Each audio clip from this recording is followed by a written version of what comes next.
Ya, Sambo di dalam pledoinya mengatakan begini. Sungguh setiap waktu rasa bersalah dalam diri saya tidak pernah berhenti. Kalimat keren, apalagi yang bacain saya.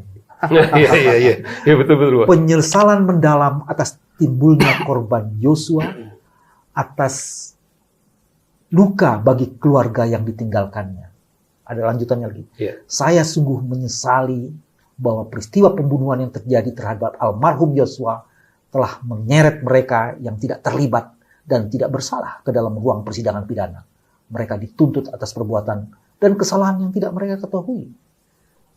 Puitis, keren, cool man, cool.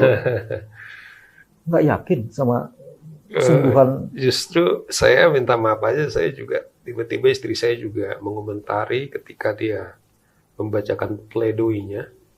Saya termasuk orang tidak pernah mendengar komentar-komentar. Termasuk saya tampil saat ini belum pernah saya dengar komentar orang tentang saya. Tetapi karena istri saya kemudian ngebacain, wah semua muak gitu loh. Karena gini Mas Dewi, muaknya begini.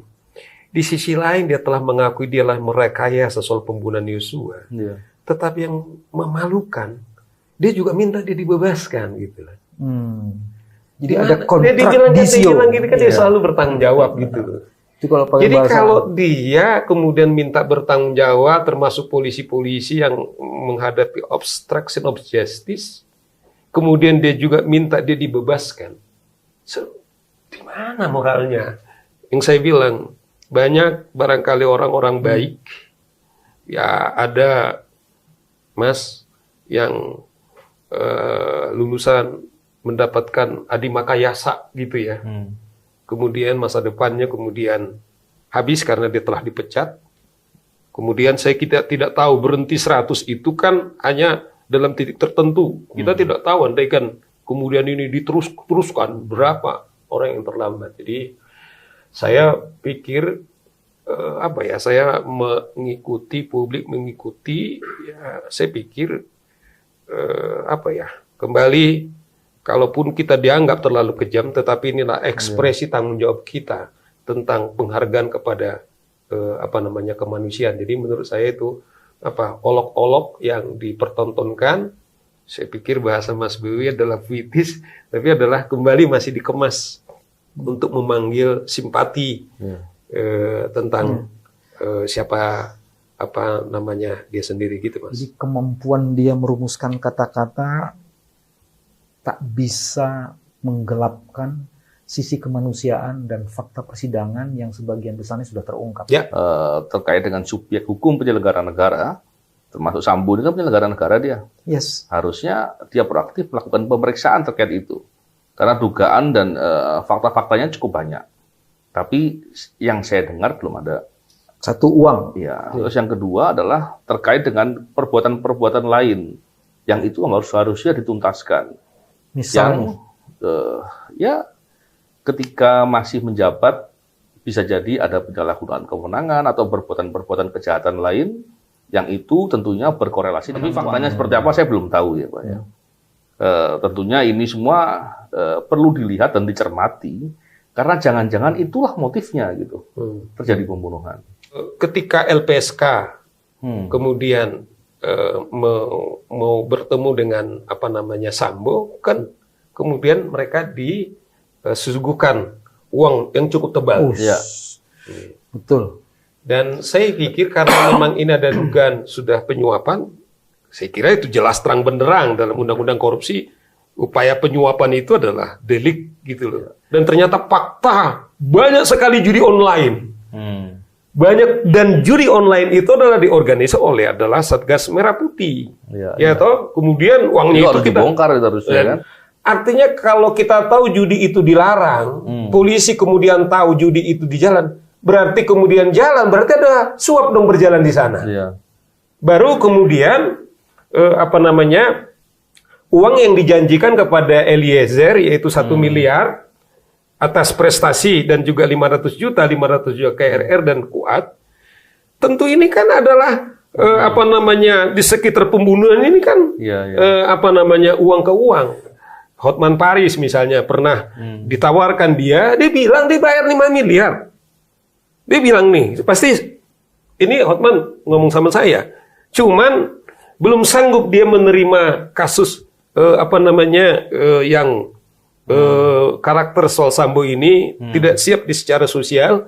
Apakah uang sama yang dikasihkan kepada si Febri setelah 1 minggu kurang lebih setelah Yosua meninggal, tiba-tiba uangnya tertransfer ada sekitar 600 juta kepada rekeningnya RR. Jadi yang mati ini tiba-tiba kemudian uangnya tertransfer. Akhir sedikit lagi. Bahwa sampai sekarang kan rekening Yosua udah berkali-kali keluarganya meminta supaya dibuka oleh BNI. Iya. Sampai sekarang. Yang diduga itu ada triliunan uang di sana. Jadi saya kira menurut saya kalau saya ini yang tidak terungkap di pengadilan. Tetapi menurut saya ada motif yang tidak terungkap. Kalau saya ditanya, inilah motif yang lebih kuat mengapa kemudian beliau harus dihabisi.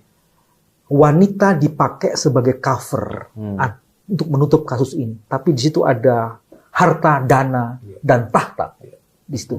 Dan itu ada 3-5 tuh isi uang tuh. Satu yang diduga akan menyuap penegak hukum lain. Kalau tahu itu tidak terjadi, percobaan penyuapan adalah sama dengan kejahatan di dalam undang-undang tindak pidana korupsi. Sudah terjadi, Pak. Yes. Kenapa? Memberi janji. Udah memberi janji. Oke. Memberi janji sudah selesai. Satu itu. Terus kedua, terhadap pihak-pihak lain yang diduga terlibat, itu juga sudah dilakukan penyuapan. Paling tidak sudah memberikan janji. Itu yang kedua. Terus yang ketiga yang juga lihat, tadi uang yang ke Eliezer itu. Dana-dana itu bertebaran, kok sampai tak disentuh dalam proses penyidikan maupun pemeriksaan di pengadilan. Itu juga luput dari seluruh diskurs mengenai proses ini. Yang keempat, hasil dari yang diduga judi online. Di mana uang itu? Tapi yang menarik, Mas. Ternyata di Bayangkari, bendahara umum apa itu Mas? Ya kan dikatakan istri-istri. Bendaharanya Bayangkari ya. Bayangkari itu adalah Sambo. Yang mengatur pembukuannya adalah marhum Yosua. Iya. Bendahara Bayangkari adalah Sambo, istrinya Sambo. Putri PC. Terus kemudian yang mengelola itunya adalah Yosua almarhum. Jadi bukunya ada. Ya toh, coba bayangkan ya Mas BW, saya tidak keberatan soal orang memakai.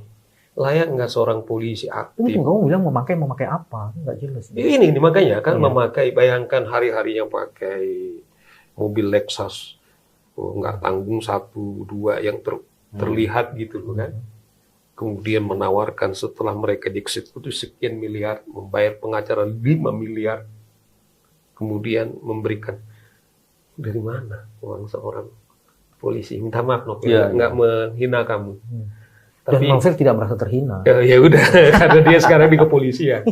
Iya toh. Polisi yang baik masih banyak, Pak. Ya, itu dia. Dan yang nggak baik harus kita omongin. Jadi dia adalah tahu. Saya tidak mengatakan, mungkin kawan-kawan yang tahu bagaimana uang masuk ke bagian Bayangkari itu, kita kan nggak tahu.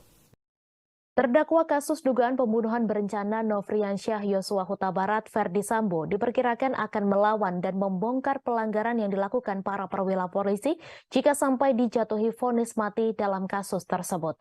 Hal itu disampaikan Ketua Indonesia Police Watch Sugeng Teguh Santoso. Sugeng menilai Sambo tidak segan untuk buka-bukaan pelanggaran para polisi jika sampai dihukum mati. Sebab jabatan terakhir Sambo adalah Kepala Divisi Profesi dan Pengamanan atau Kadif Propam Polri yang menangani pelanggaran profesi para polisi. Sugeng memperkirakan jika Sambo sampai divonis mati dan melawan, maka akan muncul kegaduhan baru yang menyeret Polri. Ia memperkirakan Sambo akan membuka borok anggota polisi termasuk perwira-perwira tinggi yang melakukan pelanggaran. Sugeng membenarkan tentang adanya upaya gerilya dari sejumlah kalangan agar Sambo diberi keringanan hukuman. Bahkan menurut Sugeng, IPW sudah mencium gelagat itu sejak awal kasus pembunuhan berencana Yosua terkuak. Seperti diberitakan sebelumnya, pekan lalu Jaksa Penuntut Umum menuntut Ferdi Sambo dengan pidana penjara seumur hidup. Sementara Richard Eliezer dituntut penjara selama 12 tahun. Kemudian istri Sambo yaitu Putri Chandrawati serta ajudannya Riki Rizal Wibowo dan asisten rumah tangga Kuat Ma'ruf masing-masing dituntut 8 tahun penjara. Jaksa menganggap kelima terdakwa terbukti melanggar dakwaan primer, yakni pasal 340 KUHP, junto pasal 55 ayat 1 ke 1 KUHP tentang pembunuhan berencana. Selain itu, Ferdi Sambo juga dianggap terbukti melanggar dakwaan kedua pertama primer, yakni 49 junto, pasal 33 Undang-Undang Nomor 19 Tahun 2016 tentang perubahan atas Undang-Undang Nomor 11 Tahun 2008 tentang informasi dan transaksi elektronik, junto pasal 55 ayat 1 ke 1 KUHP. Dalam kasus ini hanya Richard yang dilindungi oleh Lembaga Perlindungan Saksi dan Korban atau LPSK. LPSK juga mengajukan permohonan agar Richard dipertimbangkan sebagai saksi pelaku atau justice kolaborator karena pengakuannya membongkar skenario di balik kasus tersebut. Wakil Ketua LPSK Susila Ningtyas mengatakan tuntutan yang dijatuhkan jaksa terbilang besar, mengingat status Baradae yang merupakan justice kolaborator atau saksi pelaku dalam perkara ini. Padahal dalam Undang-Undang LPSK tertuang adanya tuntutan hukum kepada terdakwa yang direkomendasikan sebagai justice kolaborator dalam setiap perkara. Adapun tuntutannya itu yakni pidana paling ringan dibanding terdakwa lain dari pasal yang didakwakan atau bahkan pidana percobaan. Oleh karenanya, Susi menilai tuntutan yang dijatuhkan jaksa dalam perkara ini kepada Baradae tidak menghargai rekomendasi dari LPSK. Susila Ningtyas mengatakan tuntutan yang dijatuhkan jaksa terbilang besar, mengingat status Baradae yang merupakan justice kolaborator atau saksi pelaku dalam perkara ini.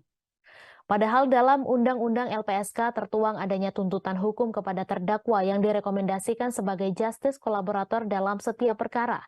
Adapun tuntutannya itu yakni pidana paling ringan dibanding terdakwa lain dari pasal yang didakwakan atau bahkan pidana percobaan. Oleh karenanya, Susi menilai tuntutan yang dijatuhkan jaksa dalam perkara ini kepada Baradae tidak menghargai rekomendasi dari LPSK.